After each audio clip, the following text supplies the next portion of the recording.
तैयारी है। सरकार ने इस संबंध में एमओयू भी साइन कर लिया है, यानी कि जल्द ही दिल्ली की यमुना में अब आपको क्रूज चलते नजर आएंगे।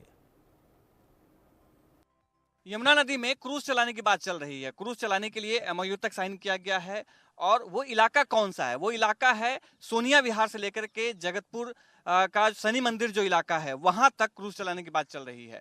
मैं अब आपको उसी रूट पर लेके चलूंगा जिस रूट पर क्रूज चलने की बात चल रही है। वहां पर यमुना की स्थिति कैसी है ये दिखाएंगे हम आपको। पहले आपको मैं दिखा देता हूं कि सोनिया विहार का इलाका किस तरीके का है। ये वो इलाका है सोनिया विहार का। आप देखेंगे सामने वजीराबाद डैम है और ये जो पूरा आपको बच्चे दिख रहे होंगे, आपको यहाँ कैनोइंग गेम खेला जा रहा है।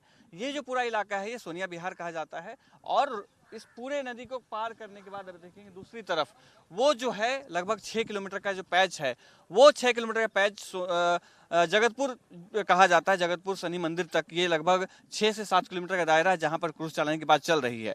आखिर वो रूट कैसा होगा, किस तरीके का काम करेगा क्रूज, या सारी चीजें हम आपको आज दिखाएंगे और लेके चलेंगे आपको। हम इस नाव में बैठेंगे और नाव से हम आपको रूट पूरा दिखाएंगे कि किस तरीके से यमुना में क्रूज जो है वो चलने वाला है। तो चलिए मेरे साथ में, और हमारे साथ में हिमांशु हैं कैमरा पर्सन, वो आपको डिटेल अच्छे से दिखाते रहेंगे। और ये जिस वक्त ये पूरी जो बेल्ट है ये पूरा जब बनकर तैयार हो जाएगा तो कुछ और होगा। इस तरह के जब ये टेम्परेरी आप सीढ़ियाँ देख रहे हैं, लेकिन जब ये सब बनकर के तैयार हो जाएगा तो उस वक्त यहाँ पे जो स्थिति है वो कुछ और होगी। ये जो पैड है ये पैड बनाया गया है ताकि इस तरीके के नाव में चढ़ने के लिए आसानी हो। ये टेम्पररी है क्योंकि ये एक अपने वॉलंटियरली बनाया गया है, लेकिन जब ये बनकर तैयार हो जाता है तो स्थिति कुछ और होती है। और इस तरीके के क्रूज स्टैंड हो सकते हैं। ये स्टैंड इस तरीके का लगेगा और इस तरीके का जो जेटी, इसको जेटी कहते हैं, हमारे साथी बता रहे थे कि इसको जेटी कहते हैं ताकि ये क्रूज पे चढ़ने में आसानी हो। इसी तरीके कुछ हो सकता है। तो वो डेमो है और ये नाव है जिसमें हम लोग चलेंगे और रूट हम आपको दिखाएंगे। तो चलते हैं, आपको दिखाते हैं कि कितना आसान होने वाला है क्रूज चलना या कितना मुश्किल होने वाला है क्रूज चलना। तो ये है नाव और हम आपको रूट दिखाएंगे कि रूट किस तरीके से चलने वाला है। ये पूरा 6 किलोमीटर का पैच है। ये सोनिया विहार का इलाका है और आगे जो है वो जगतपुर जो शनि मंदिर है वो है। हमारे साथ में विनोद सर हैं, सचिन गुप्ता हैं, पर्यावरणविद हैं सर, यहाँ पे कैनोइंग सिखाते हैं बच्चों को। और ये पूरा जो इलाका है वो अब चेंज होने वाला है, वो रूट हम आपको दिखाएंगे। सर किस तरीके से लगता है कि आसान होगा ये पूरा रूट को चेंज करना और क्रूज चलाने की बात करना? नहीं, देखो जी, ऐसा है, कोई ऐसी चीज़ नहीं है जो नहीं हो सकती। कोशिश करें तो देखो, आज तक हमारा हिंदुस्तान इसी चीज़ में अव्वल रहा है कि हमने हमेशा कोशिश करी है और हम कामयाब हुए हैं।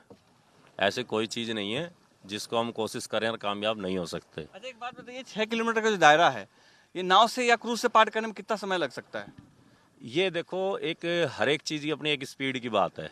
हम एक नॉर्मल, जैसे अब हमारी ये छोटी बोट है, हम इसमें जाएंगे तो हमें ये 6-7 किलोमीटर का एरिया आधा घंटा भी लग सकता है पहुंचने में। एक हम बड़े इंजन बड़ी बोट से जाएंगे, उसकी स्पीड ज़्यादा है, वो हमें 10-15 मिनट में भी पहुंचा सकती है।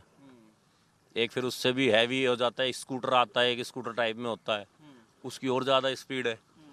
तो कई तरह के सबका अपना, जैसे गाड़ियों का हिसाब, इसकी स्पीड इतनी है, इसकी इतनी है, उस हिसाब से हम उसको पहुंच जाते हैं। जैसे अब हमारी कयाकिंग कैनोइंग है, यही हमारी बोट 6 किलोमीटर चली गई आपका लगभग लगभग आधा पौन घंटे में नॉर्मल एक चली जाएगी। क्रूज की स्पीड भी बहुत ज़्यादा होती है क्योंकि क्रूज जो है आधुनिक उसमें मशीनें लगी होती हैं। तो मुझे लगता है कि 10-15 मिनट की यात्रा ये हो सकती है। लेकिन इस क्रूज चलाने का जमुना जी का एक चीज़ और है इसमें, मैं देखो ज़्यादा नहीं तो एक चीज़ पे मैं थोड़ा सा ध्यान दिवाना चाहूँगा कि जो जमुना जी है, जमुना जी का पानी एक समतल नहीं है कि कोई सोचे कि भाई हम यहाँ से यूँ सीधे निकल गए। तो कहीं पे रेत है, कहीं पे गड्ढा है। मान लो क्रूज का इंजन है, भाई इंजन तो पानी के अंदर ही होगा जब ही चलेगा। इसी तरीके का कुछ क्रूज होगा जब स्टार्ट होगी मशीन और उसके बाद ये इस तरीके से आगे की तरफ बढ़ेगी। वो 6 किलोमीटर का पैच किस तरीके का हो, जैसे विनोद सर बता रहे हैं कि क्रूज चलाना थोड़ा मुश्किल हो सकता है क्योंकि पानी जो है बराबर नहीं है, समतल नहीं है। कहीं पे बहुत ज़्यादा ऊंचा है, कहीं पे बहुत ज़्यादा नीचा है। हाँ, कहीं पे तो गहरा है, कहीं पे पानी में ऊपर रेत आया हुआ है। तो इससे एक बार उसका भी निरीक्षण करना पड़ेगा कि हम कहाँ तक उसको ले जा सकते हैं।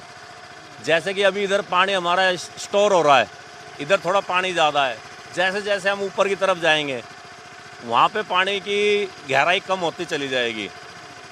जितना भी हम आगे जाएंगे, जैसे कि अब 1 किलोमीटर गए, 2 किलोमीटर गए, 3 किलोमीटर गए, तो थोड़ा थोड़ा पानी की गहराई कम होती चली जाएगी। क्यों? इधर हमारा पानी हो रहा है स्टोर, इधर हम ब्लॉक हो जाता है इधर, तो इधर ये स्टोर हो रहा है। तो इसलिए तो मैं तो यही कहूँगा कि पहले उसका निरीक्षण हो, चरणबद्ध तरीके से चीज़ें हों।